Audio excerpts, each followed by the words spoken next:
Rosa Martinez pushed through the heavy glass doors of the Riverside Community Center, her worn sneakers squeaking softly against the polished floor. The smell of fresh coffee and old books filled the air as she made her way down the hallway, past colorful bulletin boards covered with announcements for pottery classes and book clubs. At 58, she felt a little out of place among all the cheerful posters, but there was something exciting about finally doing something just for herself. The music appreciation classroom was smaller than she had expected. About 15 folding chairs were arranged in a semicircle facing an old upright piano and a whiteboard covered with musical notes.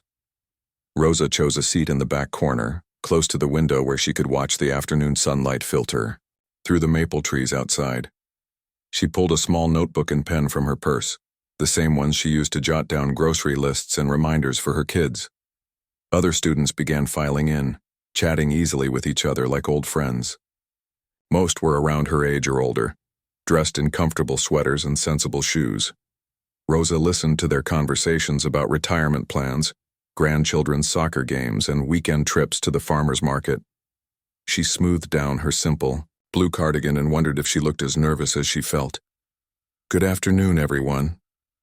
A tall man with graying hair and kind eyes entered the room carrying a stack of papers. Professor Williams had the sort of gentle energy that made people feel at ease right away. "I see some familiar faces and some new ones too. Welcome to Music Appreciation for Adults." He began going around the room, asking each person to introduce themselves and share why they had decided to take the class. Rosa's stomach tightened as she realized her turn was coming. Mrs. Chen talked about wanting to understand the classical music her daughter played. Mr. Peterson mentioned his love for jazz and wanting to learn more about different composers. Betty from the Senior Center said she had always wondered about opera, but never knew where to start. When Professor Williams looked at Rosa with an encouraging smile, she felt her cheeks warm. "I'm Rosa Martinez," she said quietly. "I work at the hospital downtown in housekeeping. I've always loved music, but I never really learned much about it formally. I thought maybe it was time to change that." The professor nodded approvingly. "That's wonderful, Rosa. Music has a way of enriching our lives no matter when we discover it." She smiled back, grateful that he didn't ask any follow-up questions. What Rosa didn't tell the class was that music had been her whole world once. Upon a time, growing up in a small town outside Mexico City, she had started playing piano when she was 5 years old. Her grandmother, Abuela Carmen, had saved every peso she could to pay for lessons with the local church organist. Rosa still remembered the feel of those first piano keys under her small fingers, how the music seemed to flow through her like water finding its natural path. By the time she was 12, Rosa was performing in regional competitions. Her teachers said she had un don especial, a special gift. They talked about conservatory training and concert halls. Rosa's parents worked extra shifts at the textile factory to support her musical education, believing their daughter might be their family's ticket to a better life. At 17, Rosa had won a scholarship to the prestigious National Conservatory of Music in Mexico City. For 2 years, she studied with some of the country's finest piano instructors. She performed in student recitals, played with small orchestras, and dreamed of concert stages in Vienna and New York. Her technique was flawless, her musical interpretation mature beyond her years. Then everything changed. Rosa's father was injured in an accident at the factory, and her mother fell ill with diabetes complications. The medical bills piled up quickly. Rosa made the hardest decision of her young life. She left the conservatory to work and help support her family. She told herself it would be temporary, just until things got better. But life had other plans. She met Carlos, a kind man who worked construction, and they fell in love. Marriage came quickly, then children. 5 beautiful babies who filled her world with joy and chaos. There was no time for piano practice between diaper changes, school pickups, and the 2 cleaning jobs she worked to help make ends meet. When Carlos was laid off for 6 months, Rosa took on a 3rd job cleaning offices at night. The old upright piano they bought at a garage sale when the kids were small mostly sat silent. Sometimes late at night after everyone was asleep, Rosa would sit at the bench and play softly, her fingers remembering melodies from long ago. But those moments became rarer as the demands of raising a family grew stronger. Now, with her youngest finally graduated from high school and starting college, Rosa found herself with something she hadn't had in decades: a little time for herself. The music appreciation class had seemed like a safe way to reconnect with her old passion, without drawing attention to her past. As Professor Williams began his first lecture about the history of classical music, Rosa found herself transported. He played recordings of Bach, Mozart, and Beethoven, pieces she knew intimately but hadn't heard in years. Her hands moved slightly in her lap, fingers unconsciously following familiar passages. When he played a section of Chopin's Ballade No. 1, Rosa had to bite her lip to keep from humming along. "Can anyone tell me what makes Chopin's piano music so distinctive?" Professor Williams asked the class. Rosa knew the answer immediately: the way Chopin wrote for the piano like he was writing poetry, how his melodies sang like human voices, the complex emotions he could express in just a few measures. But she stayed quiet, letting Mrs. Chen guess that it sounded very romantic, and Mr. Peterson mentioned that it seemed pretty complicated. After class, Rosa walked slowly to her car, her mind buzzing with musical memories. She had forgotten how much she missed talking about music, thinking about music, being surrounded by people who cared about it. The hour and a half had passed like minutes. At home that evening, Rosa sat at her kitchen table grading papers from her youngest daughter's teaching job, a side hustle to help pay for textbooks. The house was quiet for once, with Carlos working, his night shift at the warehouse, and the kids all busy with their own lives. She found herself humming one of the Chopin pieces Professor Williams had played.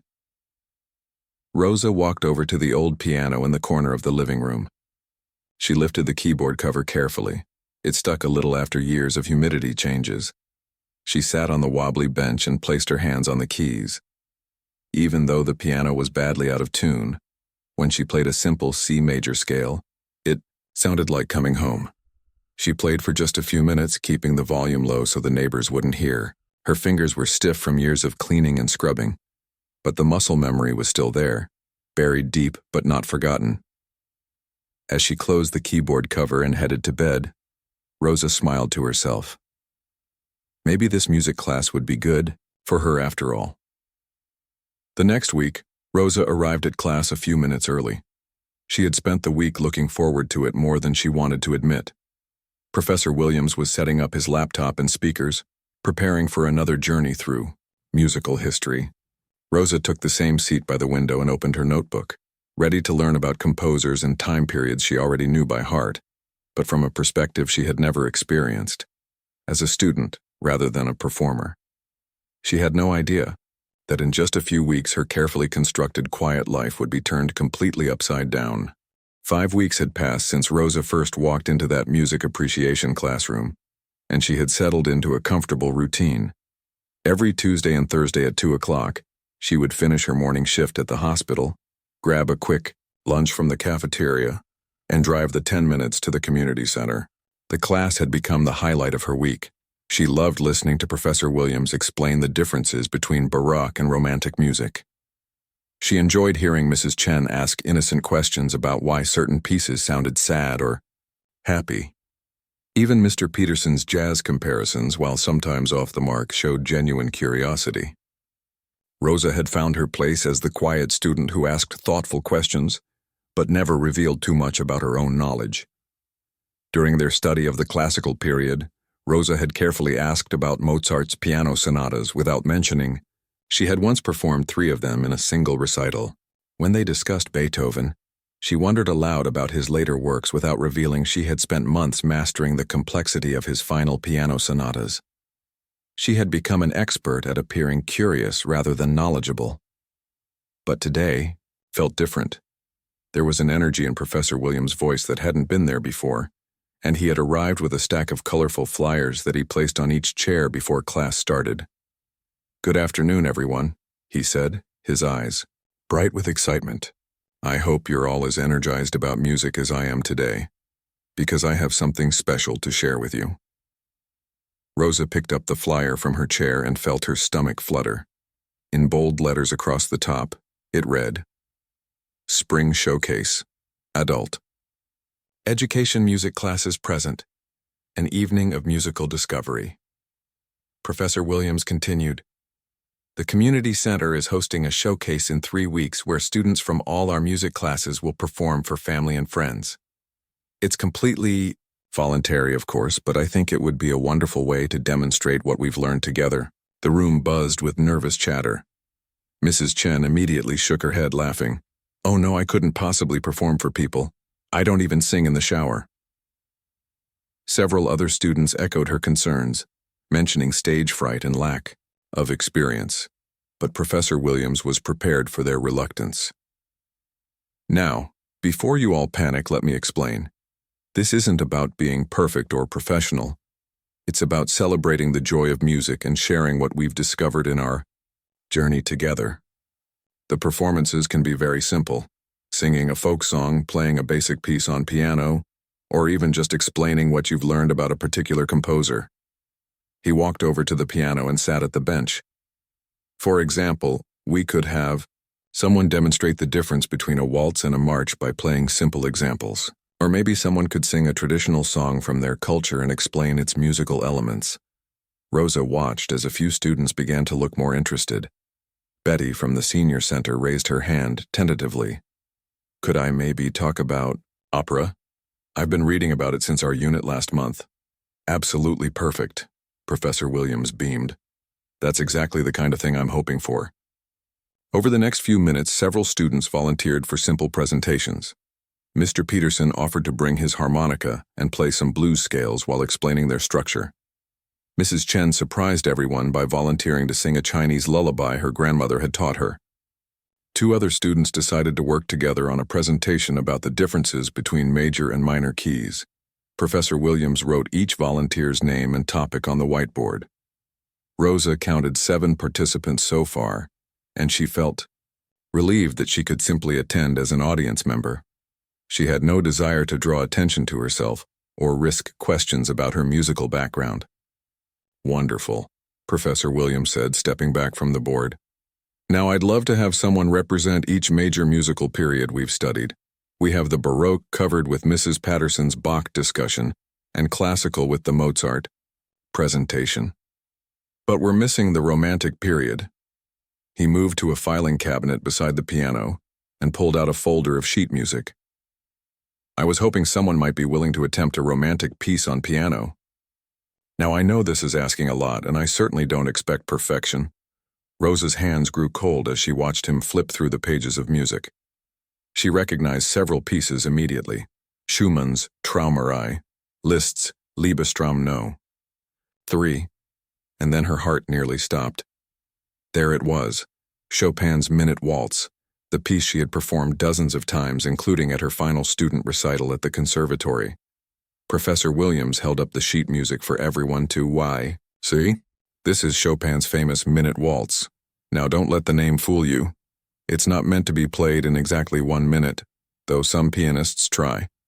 It's actually quite challenging, with rapid passages and delicate fingerwork. He played a few measures on the piano, his technique competent but basic. Rosa winced internally at his timing in the more complex sections, but she kept her expression neutral. I know this might seem intimidating, he continued, but I could work with someone, individually, to simplify it. We could slow it down, maybe play just the main melody line or even just the first section. The important thing is to give our audience a taste of the romantic style. The classroom fell silent. Rosa could hear the clock ticking on the wall and the distant sound of a lawnmower outside. She stared at her hands folded in her lap, willing herself to remain invisible. Come now, Professor Williams encouraged gently. I can see in your faces that some of you are tempted. Remember, this is about learning and sharing, not about being concert ready. Mrs. Chen broke the silence.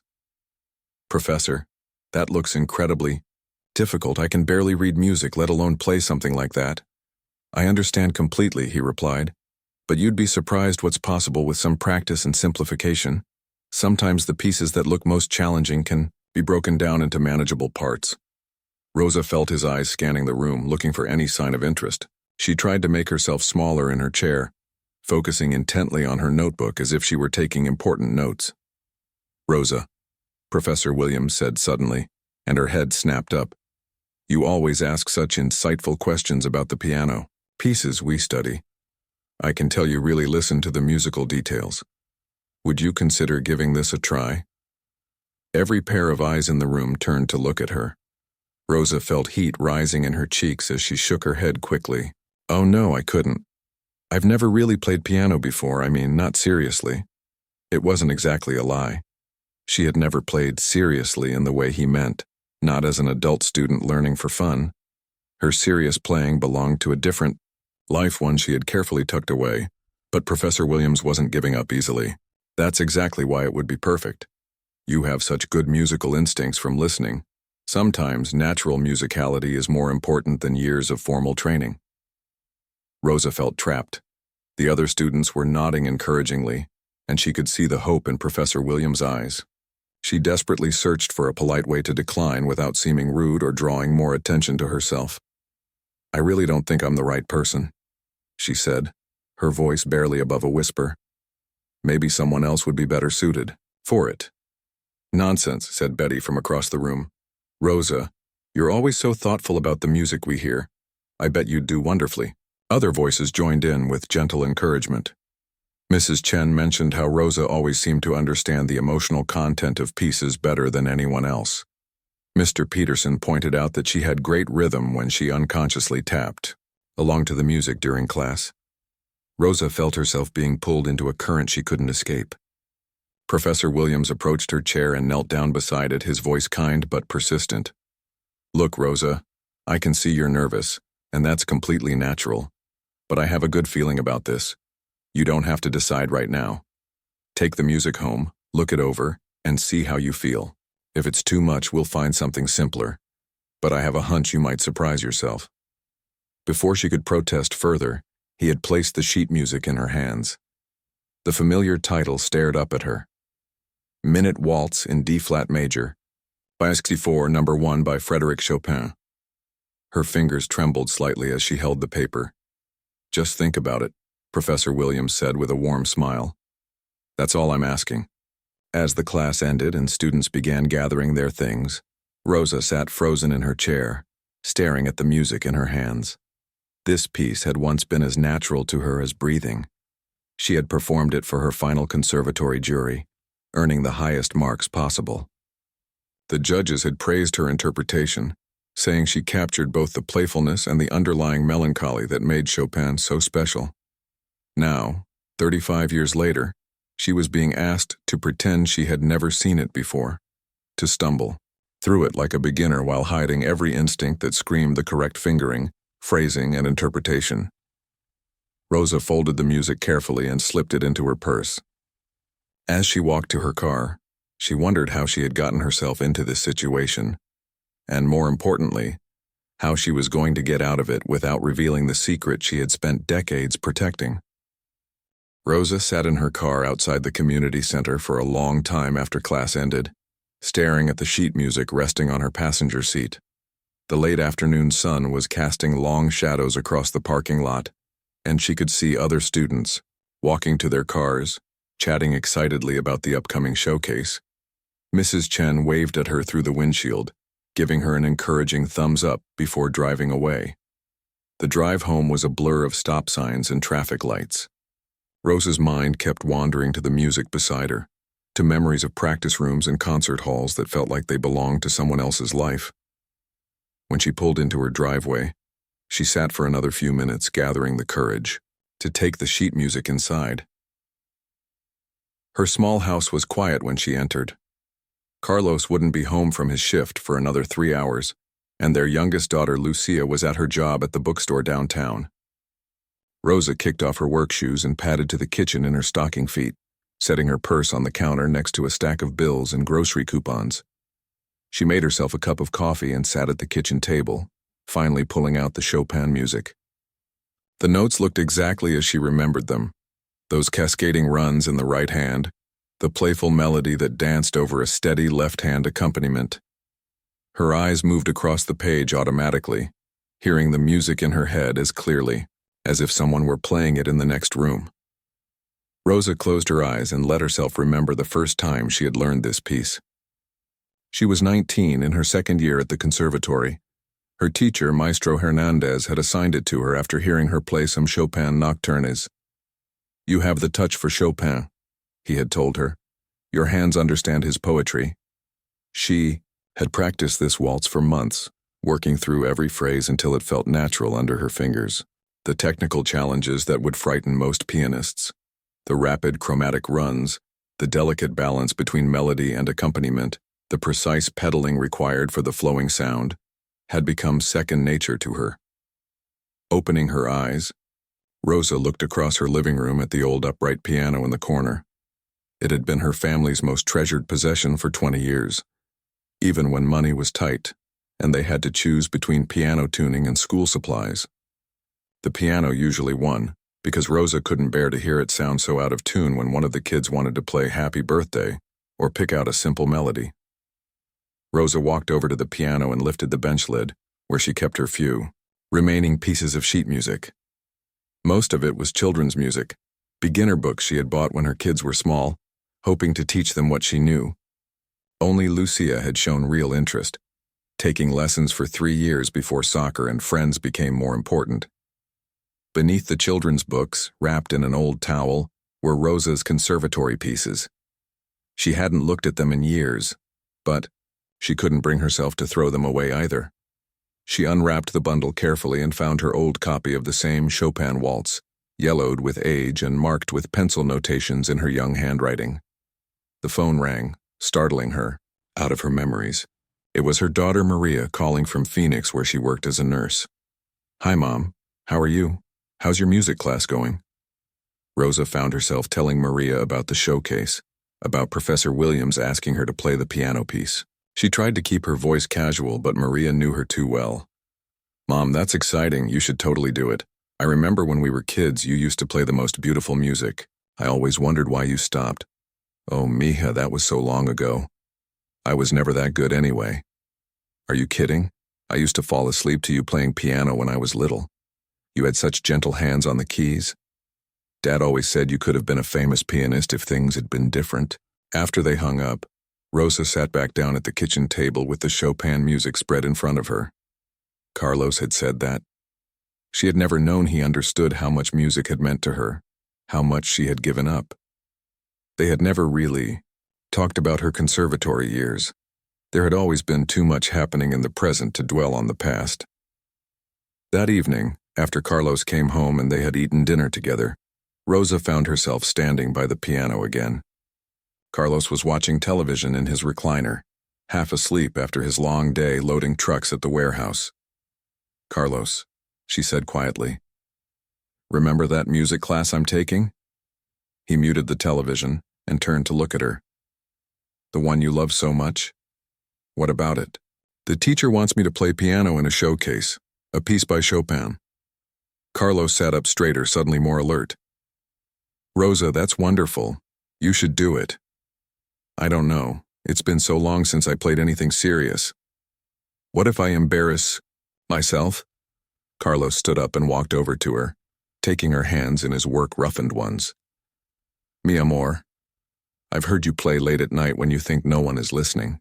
You still have magic in these fingers. Maybe it's time to let other people hear it too." Rosa felt tears welling up in her eyes. "You never said anything. I didn't want to make you sad by bringing up old dreams. But Rosa, some dreams don't have to stay buried forever." The next morning, Rosa called in sick to work for the first time in 2 years. She couldn't concentrate on mopping floors and cleaning bathrooms when her mind was full of music. Instead, she spent the morning at the piano. Her fingers were stiff. At first, uncertain on keys that had once been as familiar as her own heartbeat. But slowly, carefully, she began to work through the Chopin waltz. The muscle memory was still there, buried under years of dishwater and disinfectant, but still there. She played it through once, slowly, wincing at the places where her technique had gotten rusty. Then again, a little faster. By the third time, through, something magical happened.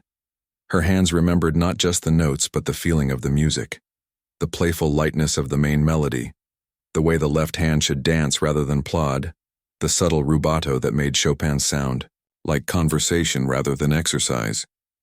Rosa played for 3 hours that morning, stopping only when her hands started to cramp. She hadn't realized how much physical stamina piano playing required, how her fingers needed to rebuild their strength and flexibility. That afternoon, she arrived at music class early. Professor Williams was setting up for the day's lesson on romantic composers, and he looked up with surprise when she walked in. "Rosa, how lovely to see you. Did you have a chance to look at the Chopin piece?" Rosa took a deep breath. She had rehearsed this conversation in her car, trying to find the right words. "I did look at it. It's very beautiful music." "And?" His eyes were hopeful. I think maybe I could try it, but I'm very nervous about performing in front of people." Professor Williams' face lit up like a child's on Christmas morning. "Rosa, that's fantastic. Don't worry about being nervous. That's completely natural. We'll work together to make sure you feel prepared."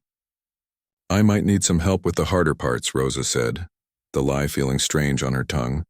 "Of course, we can schedule some individual practice time. I'm so excited about this, Rosa. I have a feeling you're going to surprise everyone, including yourself." As other students began arriving for class, Rosa felt a mixture of excitement and terror settling in her stomach. She had committed herself now. In 2.5 weeks, she would sit at a piano in front of an audience and play a piece that had once been the centerpiece of her musical repertoire. She would have to pretend to struggle with passages that her fingers could play in their sleep, act grateful for advice about interpretation she had mastered decades ago. But maybe, just maybe, it would be worth it to feel like a musician again, even if it was just for 3 minutes on a community center stage. The hardest part would be holding back, playing well enough to honor the music, but not so well that people started asking questions she wasn't ready to answer. Rosa had spent 35 years hiding her light under a bushel. Now she had to figure out how to let just a little bit of it show, enough to share the joy of music without revealing the depth of talent she had spent so long keeping secret. As Professor Williams began the day's lesson, Rosa opened her notebook and prepared to take notes about composers and musical periods she knew better than he did. But for the first time in decades, she was looking forward to sitting at a piano bench in front of other people, even if they would never know they were, hearing an artist who had once dreamed of concert halls and standing ovations. The morning of the showcase, Rosa woke up before her alarm clock. She lay in bed listening to Carlos breathing beside her and watching the early sunlight creep through their bedroom curtains. Her stomach felt like it was full of butterflies doing somersaults. She hadn't felt this nervous about performing since her conservatory days, and back then the nerves had been different. The excitement of a young artist eager to share her gift with the world. Today's nerves were more complicated. She was nervous about playing well enough to honor Chopin's beautiful music, but also terrified of playing too well and raising questions she wasn't prepared to answer. For the past 2 weeks, she had been practicing a careful balance, allowing her natural musicality to show while deliberately holding back the full depth of her training and experience. Rosa got up quietly and made coffee in the kitchen, standing by the window and watching her neighbor Mrs. Patterson water her garden. Everything looked so normal, so ordinary. In a few hours, she would be sitting at a piano in front of 40 or 50 people, playing music that had once been as natural to her as breathing. The practice sessions with Professor Williams had been both wonderful and torture. He had been so encouraging, so pleased with her rapid progress on the piece. "Rosa, you're picking this up remarkably quickly," he had said during their second practice session. "You must have a real natural talent for piano." She had smiled and nodded, accepting his compliments while her fingers itched to show him what the piece could really sound like when played by someone who truly understood its intricacies. During one particularly frustrating moment, when he suggested she simplify a passage that she could have played flawlessly with her eyes closed, Rosa had to excuse herself to get a drink of water just to avoid screaming. But there had been beautiful moments too. Moments when she allowed herself to play with just a little more expression, when she let her hands remember the joy of making music. Professor Williams had noticed those moments, his eyes lighting up with the recognition that something special was happening, even if he couldn't quite identify what it was. "There's something about the way you approach this piece," he had told her just yesterday. "It's like you understand what Chopin was trying to say. That's very rare, especially for someone just starting to learn piano seriously." Carlos found her in the kitchen an hour later, still in her pajamas and staring out the window with her coffee cup clutched in both hands. "Buenos dias, mi amor," he said, kissing the top of her head. "How are you feeling about tonight?" "Terrified," Rosa admitted. "What if I mess up? What if I forget the music? What if my hands shake too much to play?" Carlos poured himself coffee and sat down at the table beside her. "Rosa, do you remember when Lucia was 5 and she had to sing in the school Christmas pageant?" Rosa smiled despite her nerves. "She was so scared she hid under her bed an hour before we had to leave." "And what did you tell her? That the people watching weren't there to judge her. They were there to enjoy the music and be proud of her for being brave enough to share it." "Exactly. Tonight those people aren't coming to judge you either. They're coming to celebrate what you've all learned together. Professor Williams told me at the grocery store last week that he's never had a student pick up piano as quickly as you have. He's proud of you, Rosa." After Carlos left for work, Rosa spent the morning cleaning the house. Anything to keep her hands busy and her mind occupied. She dusted every surface twice, reorganized her closet, and made an elaborate lunch that she was too nervous to eat. By afternoon, she couldn't avoid the piano any longer.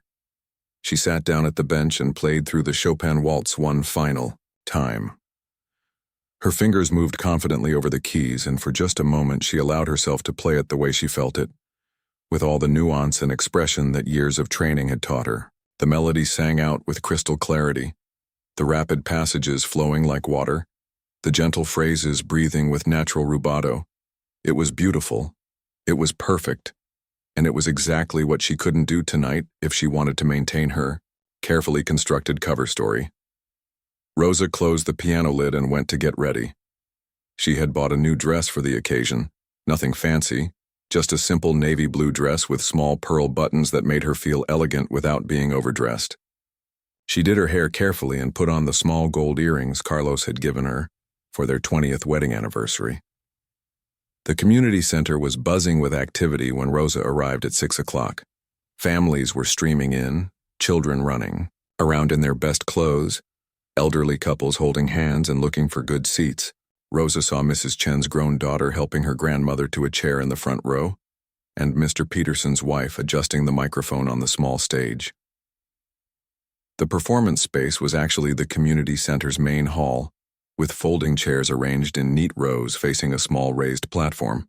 The same old upright piano from their classroom had been moved to the stage, along with music stands and a microphone for the students who were giving presentations rather than performing. Rosa found Professor Williams backstage, really just a curtained-off area behind the platform, going over the program with his students. Everyone looked nervous and excited, dressed in their nicest clothes and holding their music with careful hands. "Rosa, you look lovely," Professor Williams said when he spotted her. "How are you feeling?" "Nervous," she admitted. "That's perfectly normal. Remember, you've been practicing beautifully. Just play like you did in our sessions, and everything will be wonderful." The program began with Betty's presentation about opera, which was charming and informative. She had prepared slides showing different opera houses and played recordings of famous arias while explaining what made each one special. The audience clapped enthusiastically, and Rosa could see Betty's family beaming with pride from the third row. Mr. Peterson followed with his harmonica demonstration, playing blues scales and explaining how they created different moods in music. Mrs. Chen's Chinese lullaby brought tears to several people's eyes, including her own granddaughter, who was hearing the family song for the first time. Each performance was met with warm applause and encouraging smiles. Rosa began to relax slightly as she watched her classmates share their musical discoveries. These weren't professional performances. They were heartfelt expressions of learning and growth, and the audience was clearly enjoying every moment.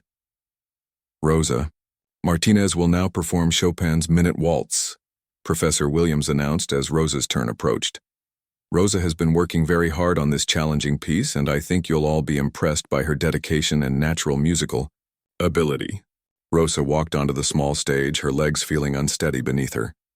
The audience looked larger from up here. She could see Carlos in the fourth row, giving her an encouraging nod. Her daughter Lucia had driven in from college and was sitting beside him, holding up her phone to record the performance. Several of her co-workers from the hospital had come too, looking proud and slightly surprised to see quiet Rosa Martinez about to play classical piano. She sat at the piano bench and adjusted the height, trying to buy herself a few seconds to calm her racing heart. The keys looked familiar and welcoming under the stage lights. Rosa placed her hands in position and took a deep breath. This was it. After 35 years of hiding her musical abilities, she was about to perform again. Not as the promising, young conservatory student she had once been, but as Rosa Martinez, hospital housekeeper and mother of 5, who had somehow found her way back to the music that had once defined her entire world. She looked out at the audience one more time, seeing expectant faces and gentle smiles. These people weren't expecting perfection. They were expecting honesty, effort, and the simple joy of music shared between friends. Rosa placed her fingers on the keys and began to play. Rosa's fingers hovered over the piano keys for what felt like forever, but was probably only a few seconds. The community center hall was completely quiet, except for the soft hum of the air conditioning and someone's cell phone vibrating on silent mode. She could feel dozens of eyes watching her, waiting patiently for her to begin.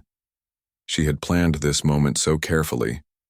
She would play the piece competently but simply, like a dedicated adult student who had worked hard but was still learning. She would make a few small mistakes, nothing major, just enough to seem realistic. She would keep the tempo steady rather than using the subtle timing changes that made Chopin come alive. She would play the notes correctly but hold back the musical poetry that her heart knew how to express. But as Rosa sat there on that piano bench, looking out at the warm, encouraging faces of her classmates and their families, something shifted inside her. These people had welcomed her into their community with open arms. Professor Williams had been endlessly patient and kind. Her fellow students had supported her and cheered her on.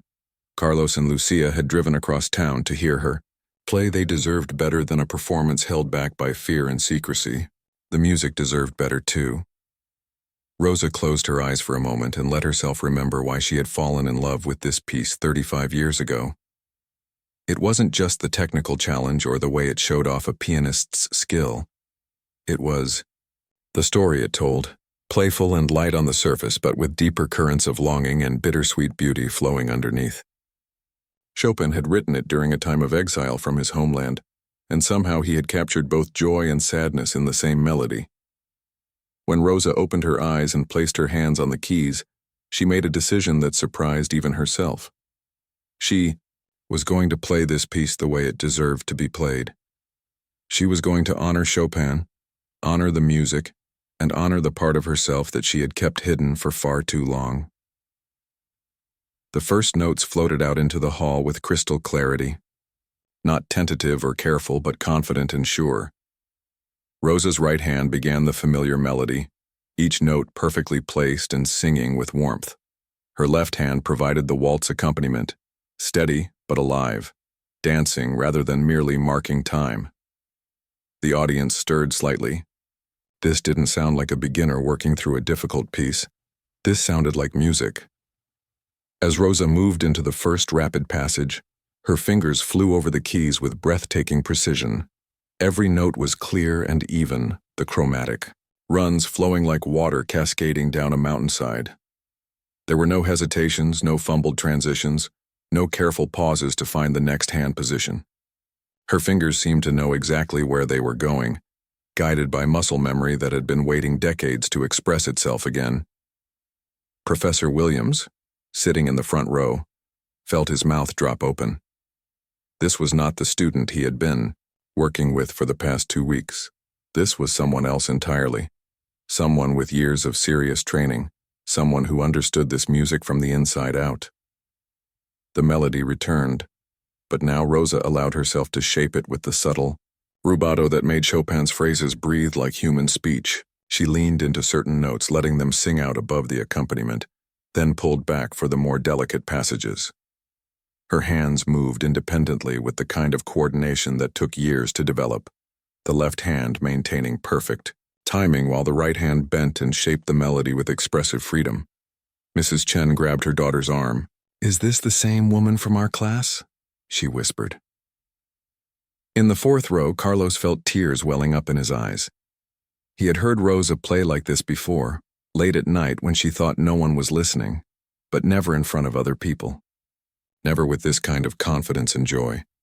He could see his wife's shoulders relaxing as she settled into the music, letting go of whatever had been holding her back all these years.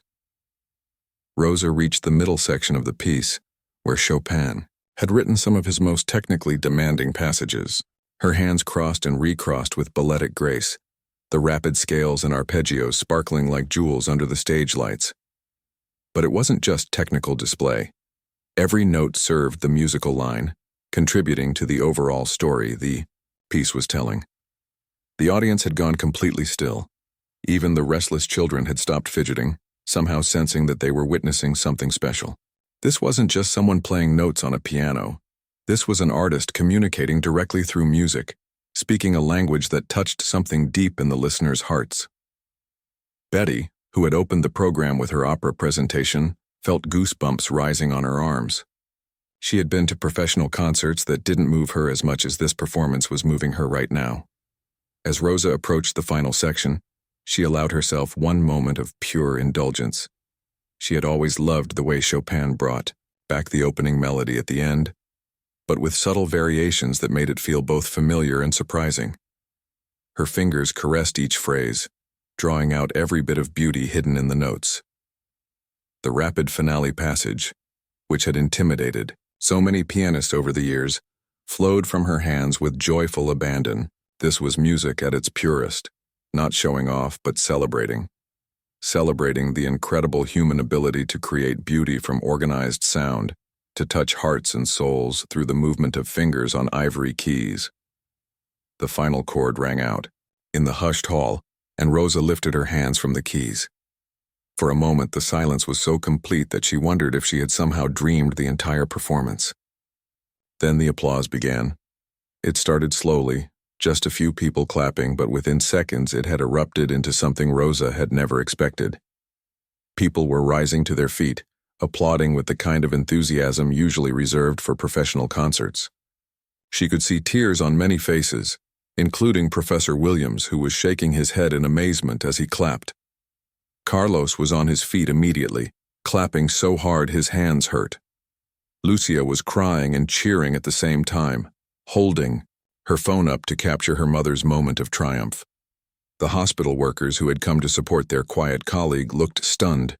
They had expected to politely applaud a nice try, not to witness a performance that belonged on a concert stage. Rosa stood up from the piano bench on unsteady legs, overwhelmed by the response. She had forgotten what it felt like to share music with an audience, to feel that magical connection when a performance truly communicates. The applause seemed to go on forever, people calling out bravo and beautiful. Professor Williams bounded onto the stage, his face shining with amazement and delight. "Rosa," he said, his voice barely audible over the continuing applause. "Who are you?" She looked out at the audience, at Mrs. Chen wiping tears from her cheeks, at Mr. Peterson shaking his head in wonder, at all these people who had become her friends without ever knowing who she really was.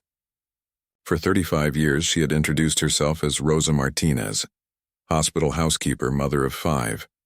But that was only part of the truth. "I'm Rosa Martinez," she said into the microphone, her voice stronger than she had expected. "And I graduated from the National Conservatory of Music in Mexico City when I was 21. The hall erupted again, but this time it was different. This wasn't just applause for a beautiful performance. It was celebration for a woman who had finally allowed herself to be seen completely.